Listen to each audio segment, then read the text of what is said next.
నమస్తే మామ. చాలా రోజుల నుంచి అక్వేరియం అయితే పట్టించుకోవడం మానేసిన. అక్వేరియం పక్కన కూర్చొని చూస్తే లోపల బోల్డ్ అయితే డస్ట్ అయితే కనిపించింది అనమాట. వెంటనే ఏం చేస్తున్నానంటే పక్కన ఉన్న నెట్ తీసుకొని అక్వేరియంలో ఉన్న ఫిషెస్ అన్ని బయటికి తీసి ఒక బకెట్లో వేయడానికి ట్రై చేసి ఈలోపు మా డాడీ పైప్ పెట్టి వాటర్ అంతా బయటికి తీసేస్తున్నారు అనమాట. ఈ గ్యాప్లో నుంచి చేపలన్నీ తీసి బకెట్లో వేసాను.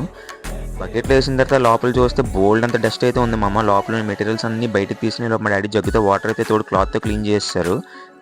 ఈ మెటీరియల్స్ అన్ని తీసిన తర్వాత ఫిల్టర్ అయితే ఓపెన్ చేశాను మామ. ఫిల్టర్ లోపల చూడొచ్చు ఎంత డస్ట్ అయితే ఉందో. డస్ట్ చూసిన తర్వాత చాలా చిరాకు వచ్చింది. ఆ డస్ట్ మొత్తం చేత్తోనే క్లీన్ చేశాను మామ, ఫిల్టర్స్ మొత్తం. ఈ లోపల మెటీరియల్స్ అన్ని బయటికి తీసి వాటర్లో నానబెట్టి ఒకటి వాషింగ్ అయితే చేస్తాను మామ.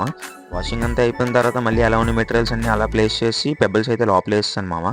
పెబల్స్ లోపల వేసిన తర్వాత వాటర్ పైప్ అయితే తెచ్చి ట్యాప్ కనెక్ట్ చేసి వాటర్ ఫిల్ చేయడానికి అయితే ట్రై చేశాను మామ.